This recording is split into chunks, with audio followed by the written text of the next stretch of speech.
Hello student. तो बात करते हैं नेक्स्ट 20 क्वेश्चन की, जो कि आपके अगर मैं बात करता हूं तो स्पॉन्सरशिप के एक बेस्ट नोन कंपनी के आए हुए क्वेश्चंस में लेकर के आया हूं। और इसमें मैंने ये किया है कि थोड़ा सा 12th वाले टॉपिक के क्वेश्चंस ज़्यादा डाल दिए हैं। मैंने 12th के ही ये कहिए कि 12th वाले ही डाल दिए हैं। ठीक है, तो यहाँ से उन क्वेश्चंस को देखते हैं। 20 क्वेश्चन है, ज़्यादा टाइम नहीं लगेगा, देख लेते हैं एक बार। तो अब यहाँ पर अगर बात करें तो पहला क्वेश्चन जैसे दे रखा है, find ratio of de Broglie wavelength of uncharged particle of mass m at 27 degree Celsius to the 127 degree Celsius. तो यहाँ से एक डी ब्रॉगली वेवलेंथ का जो फॉर्मूला होता था टेम्परेचर के रिस्पेक्ट में, तो वो अगर मैं बात करूं यहाँ पर, तो आप कह सकते हैं लैम्डा इक्वल टू होता था h डिवाइडेड बाई रूट के अंदर 3 kVm और आपका t, ये होता था। ठीक है, ये जो आपका kV दे रखा है ये बोल्ट्जमैन कांस्टेंट है, m आपका मास है, 3 आपका कांस्टेंट है, तो इसका मतलब lambda is inversely proportional to क्या हो गया आपका रूट t हो गया टेम्परेचर। ठीक, तो यहां से अगर बात करें लैम्डा 1 डिवाइडेड बाई लैम्डा 2, तो इसको डायरेक्टली लिख सकता हूं, इनवर्सली प्रोपोर्शनल हो जाएगा। जैसे यहाँ पर अगर लैम्डा 1 रखूंगा तो लैम्डा टी कहाँ आएगा, वो डेल्टा T1 कहाँ आएगा, नीचे आएगा। तो ये लैम्डा 1 है तो T1 नीचे आना है, T2 कहाँ चला जाएगा, ऊपर चला जाएगा। इनवर्सली प्रोपोर्शनल आप कह रहे हैं यहाँ पर। ठीक है, तो जब लैम्डा 2 नीचे है तो T2 ऊपर है। अब यहाँ से अगर टेम्परेचर की बात करें 27 डिग्री सेल्सियस दे रखा है, तो इसको क्या करना होगा, आप केल्विन में चेंज करें, क्योंकि फंडामेंटल यूनिट क्या है, केल्विन है। तो यहाँ से 273 प्लस का 27, तो ये कितना हो जाएगा आपका 300 हो गया। वही यहाँ पर अगर बात करते हैं तो इसको प्लस कर देते हैं किससे, 273 से, तो ये कितना हो जाएगा 400 हो जाएगा। तो T2 की वैल्यू 400 है, T1 की वैल्यू कितनी है आपकी 300, तो यहीं पर रख देता हूं 400 डिवाइडेड बाई 300, 0 से 0 कैंसिल आउट हो गए, 4/3 का मतलब 1.33। तो यहां से lambda 1 divided by lambda 2 equal to root के अंदर 1.33। अब इसका जब रूट निकालेंगे तो 1 से कम तो नहीं आएगा, ये तो कंफर्म है। अब देखते हैं ऑप्शन में, और 2 हो नहीं सकता है। 13 का अगर मैं आप बात करूं रूट निकालने का तो वो हो नहीं सकता है। तो यहां से अगर बात करते हैं 1.33 का निकालने के लिए, तो 2 तो नहीं होगा, और 1 से कम नहीं है, तो कौन सा आंसर आ जाएगा आपका, ए ऑप्शन निकल आएगा। आप कैलकुलेटर में जब निकालेंगे इस वैल्यू को तो आपका यही आंसर मैच कर जाएगा। नेक्स्ट अगर बात करते हैं नेक्स्ट क्वेश्चन की, नेक्स्ट दे रखा है आपका, दिया है the wavelength associated with an electron accelerated through a potential difference of 100 volt is of order of। तो यहां से अब वेवलेंथ का फार्मूला, डी ब्रॉगली वेवलेंथ का ही फार्मूला 12.27 डिवाइडेड बाय रूट के अंदर V, जो कि V यहां पर वोल्टेज है, ये होता था एंगस्ट्रॉम में। तो यहां से अगर बात करते हैं तो 12.27 दे रखा है और वोल्टेज कितना दिया है 100 दिया, तो रूट के अंदर 100, तो यहां से 12.27 डिवाइडेड बाय क्या हो जाएगा 10, तो यहां से वैल्यू आ जाएगी 1.227। तो एक प्रकार से अप्रोक्सीमेट वैल्यू 1.2 मैं इसको लिख सकता हूं, तो 1.2 एंगस्ट्रॉम आपका आंसर हो जाएगा। ठीक है, बहुत आसान क्वेश्चन है और क्वेश्चन इससे पूछे जाते हैं, इस कारण से आप ये ध्यान रखिएगा। नेक्स्ट क्वेश्चन दे रखा है यहां पर, minimum energy required to take out the electron from ground state of helium, helium atom के आपके निकालने हैं। तो अब यहां से अगर बात करें तो देखिएगा, जनरली अगर यहां से बात कर दें तो आपका निकल करके जो आंसर आएगा वो आपका निकाल लें यहां से, तो E इक्वल टू, यहां से अगर बात करते हैं 13.6 Z square divided by n का स्क्वायर, ये हो गया। ठीक है, तो ये अगर यहां से बात करते हैं तो आप कह सकते हैं कि ये क्या निकल करके आएगा आपका 13.6, और हीलियम का एटॉमिक मास कितना होता है, अगर मैं बात करूं तो एटॉमिक नंबर 2 आपका होता है, तो 2 का square divided by n, ground state की बात कर रहा है तो 1 का स्क्वायर, तो यहां से 13.6 और 4, तो यहां से जब आंसर आप निकालेंगे तो कौन सा आंसर निकल करके आएगा, आपका ये वाला आंसर निकल करके आ जाएगा। ठीक है, तो नेक्स्ट अगर क्वेश्चन की बात करते हैं, नेक्स्ट क्वेश्चन दे रखा है maximum frequency of emission is obtain for which of the following transition. अब यहां से फ्रीक्वेंसी का जो फॉर्मूला होता है, आपके जो बाल्मर और ये पास्चन और इन लोगों ने सीरीज दिया था 5 साइंटिस्ट मिल करके, तो वहां से फ्रीक्वेंसी का फॉर्मूला होता था RH ब्रैकेट के अंदर n2 का स्क्वायर माइनस का n1 का स्क्वायर, ये आपका एक फॉर्मूला होता था। ठीक है, तो अब देखिए यहां से किस के लिए मैक्सिमम वैल्यू आएगी, तो पहले मैं 2 और 1 को पुट अप करता हूं, ये वैल्यू तो सबके लिए कांस्टेंट ही रहेगी, तो यहां से 1 डिवाइडेड बाई अगर मैं बात करूं तो आपका आ जाएगा 1 का स्क्वायर और माइनस का 1 डिवाइडेड बाई मैक्सिमम पूछा है, तो और ये आ जाएगा 4। ठीक, इनिशियल वैल्यू 2 है और ये क्या है, फाइनल 1 है, तो यहां से अगर बात करते हैं तो आपका आंसर आया 3/4, ये 3/4 निकल करके आया। दूसरे के लिए देख लेते हैं, अगर यहां से बात करें तो आपका कितना आ जाएगा 1/4 माइनस का 1/9, तो यहां से 36 आप एलसीएम लेंगे, 9 डिवाइडेड बाई 4 तो कितना हो जाएगा 5/36, तो आप ही बताइए ये वैल्यू ज्यादा होगी कि ऊपर वाली वैल्यू ज्यादा होगी, तो डायरेक्टली ये वाली वैल्यू ज्यादा होगी। ठीक है, अगर यहीं पर अगर बात कर देता वेवलेंथ के लिए तो इसमें सबसे मिनिमम होती, मैक्सिमम किसमें होती, इस वाले में सबसे मैक्सिमम होती। ध्यान रखिएगा, जस्ट अपोजिट हो जाता है, frequency is inversely proportional to lambda, ये आपको पता होना चाहिए। तो यहां से जिस पे फ्रीक्वेंसी ज्यादा होगी उस पे लैम्डा क्या होगा, कम होगा, वेवलेंथ कम होगी, तो मिनिमम होती। ठीक है, नेक्स्ट क्वेश्चन की अगर बात करते हैं, नेक्स्ट क्वेश्चन में दे रखा है the nucleus having radius 1/3 of the radius of इसका सीजियम का 1/3 दे रखा है। ठीक है, 1/3 दिया है, तो अब मैं देख लेता हूं यहां से अगर मैं बात करते हैं रेडियस का जो रिलेशन आप लोगों ने पढ़ा होगा, ये पढ़ा होगा। ठीक है, तो अब यहां से ये इसकी मान लिया कि r है। ठीक, तो इसका एटॉमिक मास नंबर कितना है, आपका 189 है। ध्यान रखिए, अब जो दूसरी रेडियस किसी न्यूक्लियस की दे रखी होगी वो कितनी है, r/3, इसकी 1/3 है, तो यहां से क्या हो जाएगा, उसका एटॉमिक मास नंबर मैंने मान लिया a, इसका क्यूब रूट।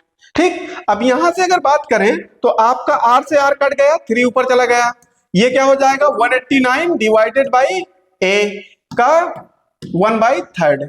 अब यहां से क्या करेंगे, इसका क्यूब रूट आएगा तो इधर क्या लग जाएगा, एक प्रकार से क्यूब हो जाएगा, क्यूब रूट का इधर अगर किया तो क्या हो जाएगा, 3 का यहां से क्यूब हो जाएगा, और ये है 189 डिवाइडेड बाई a, तो a इक्वल टू कितना हो जाएगा 189 डिवाइडेड बाई इसका अगर क्यूब करता हूं तो 27।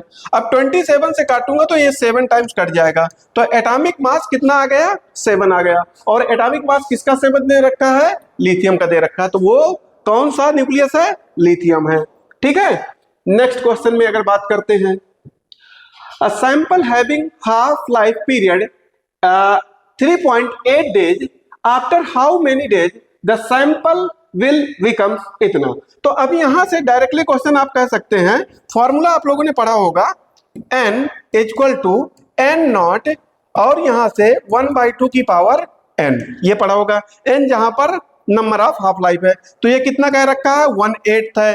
ठीक, यहां से अगर बात करते हैं तो ये इनिशियली 1 मान लिया, 1/2 की पावर n, तो ये अगर लिखता हूं तो 1/2 की पावर 3 इसको लिख सकता हूं, तो यहां से 1/2 की पावर n, तो यहां से बेस बराबर तो पावर बराबर, तो n की वैल्यू कितनी आ गई, 3 आ गई, मतलब नंबर ऑफ 3 हाफ लाइफ मिली है। और यहां से n इक्वल टू होता था total duration divided by duration of half life, तो यहां से अगर बात करें t इक्वल टू आपका n मल्टीप्लाई t हाफ हो जाएगा, तो यहां से 3 दे रखा है और हाफ लाइफ का ड्यूरेशन आपको 3.8 दे रखा है, तो यहां से कितना हो जाएगा 11 पॉइंट, आपका एक प्रकार से 4 आंसर आ जाएगा, तो 11.4 आपका आंसर हो गया। अब ये तो फार्मूले से बताया, दूसरा तरीका इसका क्या हो सकता है वो भी देख लेते हैं। अब मैंने यहां से देखा कि कोई भी जब भी एक चीज ध्यान रखिएगा, जब परसेंटेज में दिए होगा तो 100% किसी चीज को इनिशियली मानेंगे और जब आपको फ्रैक्शन में दिए होगा तो 1 मानेंगे। ठीक है, ये ध्यान, दो चीजों पे जरूर फोकस करिए।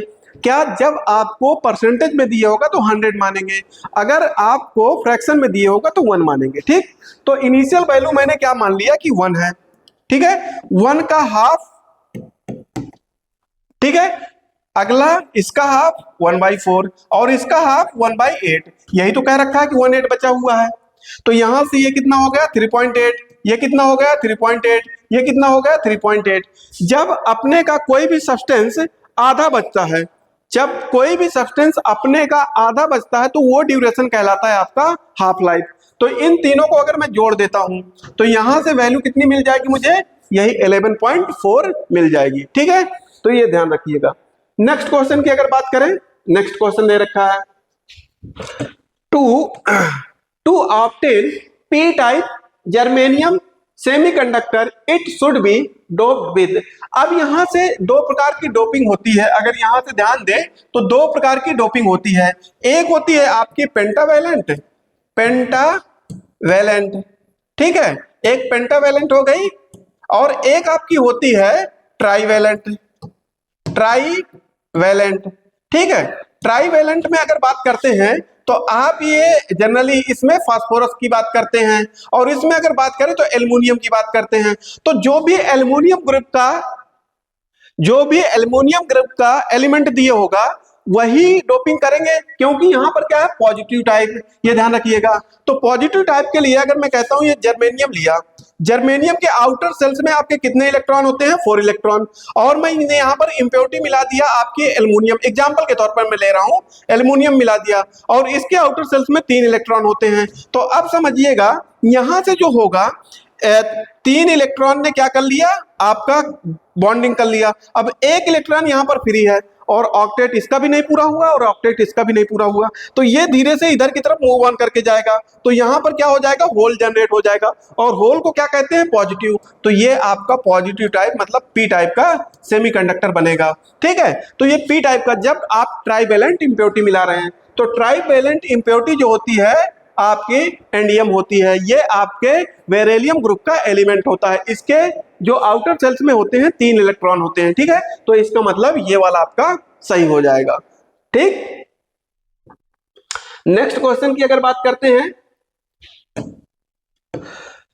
For a transistor the value of alpha is it's beta value is. Alpha की वैल्यू दे रखी है, अल्फा इक्वल टू दे रखा है 0.9, और यहां से बीटा और अल्फा का रिलेशन होता है alpha divided by 1 minus alpha. तो अल्फा की वैल्यू 0.1 हो गई, 0.9 हो गई, और यहां से 1 माइनस का 0.9, तो यहां से 0.9 आया और नीचे आ गया 0.1, पॉइंट से पॉइंट हटा तो कितना आ गया 9 हो गया। तो आंसर आपका ए हो जाएगा, 9 हो जाएगा। ठीक है, नेक्स्ट क्वेश्चन की अगर बात करते हैं, which type of antenna is used radar and satellite communication. तो ये जनरली आपने देखा होगा कि सैटेलाइट जो आपका रडार यूज किया जाता है कम्युनिकेशन के लिए, वो डिश, आपके घरों में डिश लगी होती थी पहले, तो वो ये यूज किया जाता था। ठीक है, तो इसका ऑप्शन आपका सी हो जाएगा। नेक्स्ट क्वेश्चन की अगर बात करते हैं, यहां पर दे रखा है पाम स्टैंड फॉर। तो ये ध्यान रखिएगा, ये एक बार ये अभी क्वेश्चन पूछा गया था, इस कारण से मैंने इस क्वेश्चन को डाल दिया है।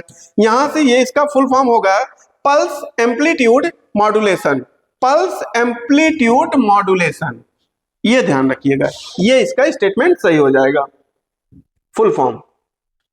अगला दे रखा है a charge placed at a distance from an electric dipole in the end on position experience a force F if the distance V double the force will becomes।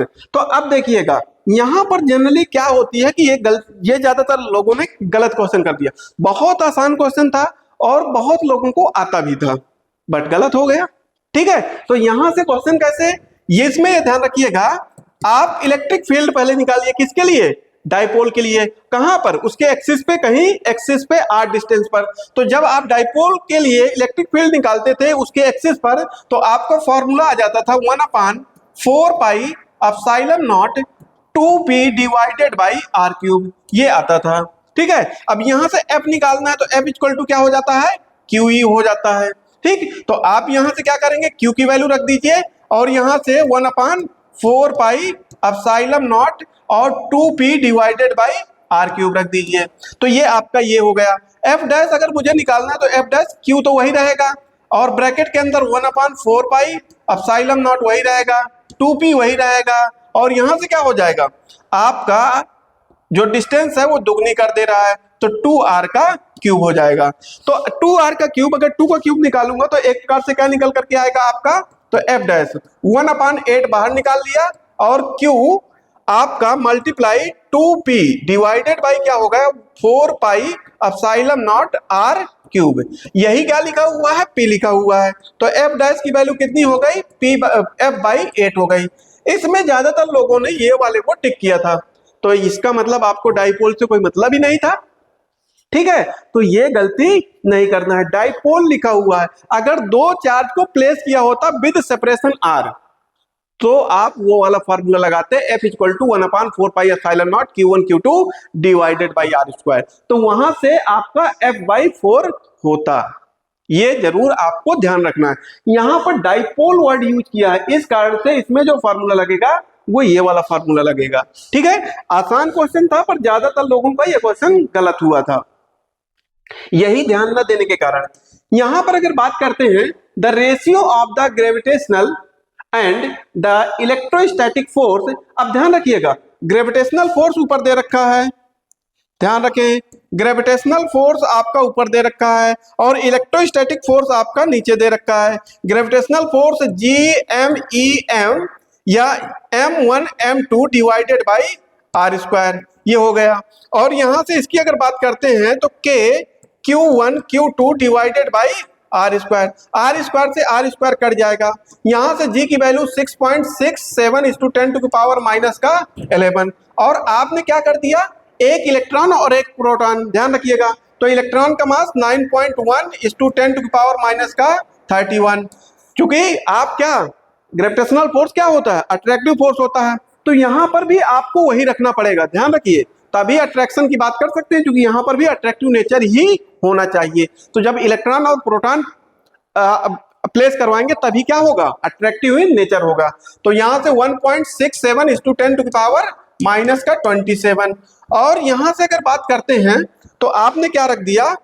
9 × 10⁻9 और यहां से 1.6 × 10⁻19 और यहां से 1.6 × 10⁻19। ये वैल्यू सारी की सारी जब आपने पुटअप किया और आंसर निकाला तो अप्रोक्सीमेट जो आंसर आएगा वो आपका ये वाला आएगा। ठीक है, आप कैलकुलेट करके देखेंगे तो आंसर आपका ये वाला मैच कर जाएगा। ठीक, नेक्स्ट क्वेश्चन की अगर बात करते हैं, the nucleus of hydrogen atom, यहां पर एटम लिखा है, is a sphere of radius 10⁵। यहां पर थोड़ा सा एरर मुझे समझ में आ रहा है, 15 दिया था, ये टाइपिंग एरर हो गई, माइनस का 15 दिया था, यहां से ये ध्यान रखिएगा, माइनस का 15 दिया था। ठीक, तो कह रखा है the electric field at the surface of the nucleus is, तो यहां से जो फॉर्मूला हो जाएगा वो आपका फॉर्मूला बनेगा E equal to 1/4 pi epsilon naught Q divided by आपका r स्क्वायर, ये फॉर्मूला आपका बनेगा। ठीक है, तो यहां से आप डायरेक्टली वैल्यू पुटअप करिए, ये हो जाएगा 9 × 10⁻9 और इसके पास हाइड्रोजन कितने होते हैं? हाइड्रोजन के पास इलेक्ट्रॉन 1 होता है, 1.6 × 10⁻19 और यहां से अगर बात करते हैं तो रेडियस कितनी दे रखा है? 10⁻15 का स्क्वायर, ये वैल्यू दे रखा है। तो जब आप कैलकुलेट करेंगे तो इसका आंसर ये वाला आपका मैच कर जाएगा। ठीक है, ये आंसर आपका मैच करेगा, तो ये आप कैलकुलेट कर लीजिएगा। नेक्स्ट अगर बात करते हैं, यहां दे रखा है 2 joule work is done in taking a charge of 20 coulomb from one point to the other at a distance of 0.2 metre. The potential difference between the point. बहुत आसान क्वेश्चन है, आपने पोटेंशियल का फॉर्मूला ही पढ़ा था कि potential change in potential equal to work done per unit charge. तो यहां से अगर बात करें तो डेल्टा वी, वर्क कितना दे रखा है 2 दे रखा है, ये कितना दे रखा है 20 दे रखा है, तो यहां से क्या आ जाएगा 0.1 आपका वोल्ट। तो 0.1 वोल्ट यही तो दे रखा है 0.1 वोल्ट, ये आपका आंसर हो जाएगा। बहुत आसान क्वेश्चन था। Next question, the electric potential energy of a system of 2 positive point charges of ये and is placed in air 1 metre apart is. बस इसका भी बहुत आसान क्वेश्चन है, आप लोगों को पोटेंशियल एनर्जी का फॉर्मूला पता होगा, के Q1 Q2 divided by are. तो आप वैल्यू रखिए, के की वैल्यू 9:10⁹ और यहां से अगर बात करते हैं 1 माइक्रो कूलम, तो 1:10⁻⁻6, 1:10⁻⁻6 और ये कितना आ गया 1 आ गया। तो यहां से 10⁻12 हुआ और यहां से कितना हो जाएगा 9:10⁻⁻3, ये आपका आंसर हो जाएगा। तो ये अगर बात करते हैं तो जूल में आएगा, तो कौन सा जूल में दे रखा है, ये आपका जूल में दे रखा है। ठीक है, ये आंसर आपका हो गया। नेक्स्ट क्वेश्चन की अगर बात करते हैं, नेक्स्ट क्वेश्चन दे रखा है the capacitance of a capacitor does not depend upon. ये क्वेश्चन की अगर बात करें तो आपने एक फॉर्मूला पढ़ा होगा C = A epsilon not divided by D। ये आप लोगों ने फॉर्मूला पढ़ा होगा। ठीक है, जब दो प्लेट पैरेलल प्लेट लगाई जाती थी तो वहां पर एक फॉर्मूला ये आया था, A यहाँ पर प्लेट का एरिया होता था और एप्सिलॉन नॉट यहाँ पर परमिटिविटी होता था और D आपके सेपरेशन बिटवीन द प्लेट्स होता था। तो अब देखिएगा, size of the plate depend करता है, एरिया की बात किया है, शेप ऑफ द प्लेट बिल्कुल डिपेंड करता है, एक आपने स्फीयर के लिए पढ़ा होगा 4 पाई एप्सिलॉन नॉट और आपने रेडियस, ये फॉर्मूला आपने एक ये पढ़ा होगा। तो यहां से ये डिपेंड करता है बिल्कुल भैया। नेक्स्ट अगर बात करते हैं सेपरेशन बिटवीन द प्लेट्स, अभी मैंने कहा कि डिपेंड करता है, चार्ज ऑन द प्लेट बिल्कुल नहीं डिपेंड करता। तो कौन सा आंसर हो जाएगा आपका डी ऑप्शन यहां पर सही होगा, इस पे डिपेंड नहीं करता है कि चार्ज कितना है प्लेट पर। नेक्स्ट अगर बात करते हैं the equivalent capacitance between points A and be in the given figure would be. अब यहां पर फिगर नहीं दिया है, मैं फिगर आपको बना देता हूं। तो जनरली आपका कुछ ऐसा फिगर बना हुआ था, उसमें ये आपका ये कुछ ऐसे फिगर बना हुआ था, ये A है और ये आपका B है। ध्यान रखिएगा, यहां से एक कनेक्ट किया और यहां पर उसने इसको मिलाया और यहां से कनेक्ट किया और इसको मिलाया। ठीक है, तो आपको कुछ नहीं, यहां पर जो करंट यहां से जा रही होगी, क्योंकि यहां पर कोई भी अगर बात करें तो एक्स्ट्रा रेजिस्टेंस नहीं लगा, तो जितना पोटेंशियल यहां का होगा उतना ही पोटेंशियल इस पॉइंट का होगा, तो कॉमन पॉइंट हो गए। तो जितना पोटेंशियल इसका होगा उतना ही पोटेंशियल इस पॉइंट का होगा। ध्यान रखिएगा, जब बीच में कोई रेजिस्टेंस नहीं मिलता, शॉर्ट सर्किट की बात हो गई। तो बस अब यहां से आपको कुछ नहीं करना, 1 और 2 पॉइंट मान लीजिए, 1 और 2 के बीच में कितना, एक आपका अगर बात करें कैपेसिटर मिल रहा है, फिर 2 और 1 के बीच, 2 और 1 के बीच एक कैपेसिटर फिर से मिल गया, 2 और 1 के बीच, फिर कह रखा 1 एंड 2 के बीच फिर से एक कैपेसिटर मिल गया। ठीक है, तो ये कुछ इस प्रकार का कैपेसिटर बन गया, ये हो गया। तो यहां से A और B, यहां से ये C दे रखा है, ये C दे रखा है, ये C दे रखा है। तो जब आपके पैरेलल में कैपेसिटर लगे होते थे तो तीनों का जोड़ दिया करते थे, C इक्विवेलेंट इक्वल टू क्या हो गया, C1 plus C2 plus C3, और तीनों इक्वल है तो 3C आपका आंसर हो जाएगा। तो आपका आंसर कौन सा हो जाएगा, A वाला हो जाएगा। ठीक, next question, the ratio of the resistance of 100 watt and 40 watt bulbs of the same rated voltage is. बहुत आसान क्वेश्चन है, आपने पावर का फॉर्मूला पढ़ा है पोटेंशियल और रेजिस्टेंस के रिस्पेक्ट में, तो B² डिवाइडेड बाई आपका R होता था। तो यहां से अगर R इक्वल टू लिखें तो B² डिवाइडेड बाई P हो जाएगा।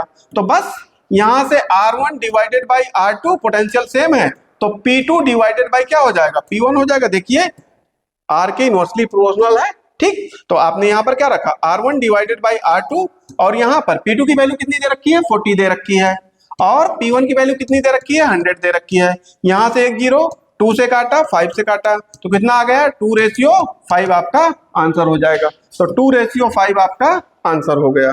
ठीक है, नेक्स्ट क्वेश्चन दे रखा है, व्हेन अ 100 वाट और 240 volt bulb is operated at इतना, तो इतने पे आपको निकालना है करंट इन इट्स एज। तो आप निकाल सकते हैं यहां से, रेजिस्टेंस उसका चेंज नहीं हो रहा होगा, तो आप अगर बात करें तो रेजिस्टेंस के रिस्पेक्ट में बिल्कुल निकाल सकते हैं। ठीक है, तो यहां से अगर बात करें तो आप करेंगे रेजिस्टेंस सेम रहेगा, तो यहां से आपका क्या आ जाएगा, P = B² divided by R हो जाएगा। तो R निकाल लेता हूं, तो B कितना दे रखा है, 240 दे रखा है, 240 का होल स्क्वायर डिवाइडेड बाई कितना हो जाएगा, 100 हो जाएगा। तो इसका स्क्वायर 576 यही होगा।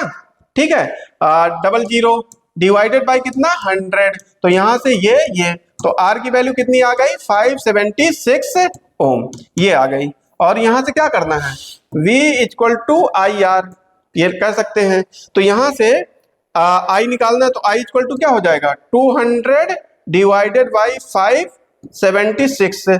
तो अगर ये मान लेते हैं 600 होता, 6 से अगर डिवाइड करता तो 3 और फिर 20 बनता तो फिर 3, तो अप्रोक्सीमेट 0.3 ये वाला आपका आंसर आ जाएगा। इसको डिवाइड करके जब देखेंगे तो ये वाला आंसर आपका मैच कर जाएगा। ठीक है, नेक्स्ट क्वेश्चन में, if R1 and R2 are filament resistance of 200 watt and 100 watt bulb respectively design to operate on the same voltage. वही क्वेश्चन अभी रिपीट हो गया जो पीछे आपने पढ़ा है, वैल्यू बस चेंज हुई है, बस काम खत्म।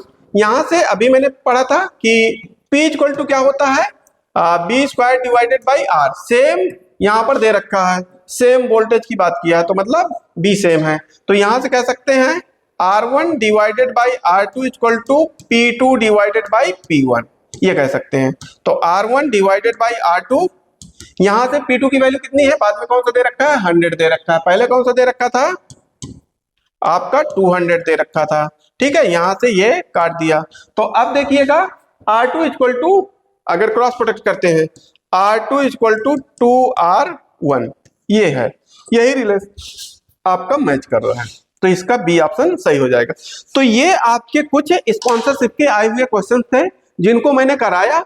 आप लोग एक बार आराम से देखिएगा, पहले स्क्रीन को रोकिए, फिर उसको करिए, फिर आगे बढ़ाइए। आपको पहले क्वेश्चन देखना है और उसको सॉल्व करना है, फिर बाद में मेरा सलूशन आपको देखना है। ये नहीं कि आप सलूशन देखते जाएंगे, आपके बिल्कुल भी पल्ले नहीं पड़ेगा और दोबारा याद नहीं रहेगा। अगर आपने किया और गलती हो गई तो फिर आपको जब मेरा सलूशन देखेंगे तो इसका मतलब आपको याद रहेगा। तो आपको ये गलती नहीं करना है। आप पहले क्या करेंगे, आप हमेशा पहले क्वेश्चन को एक प्रकार से सॉल्व करेंगे, इसके बाद फिर मेरा सलूशन देखेंगे, तब आपको इसके कॉन्सेप्ट क्लियर होंगे। तो आज के लिए इतना ही रखते हैं, ठीक है।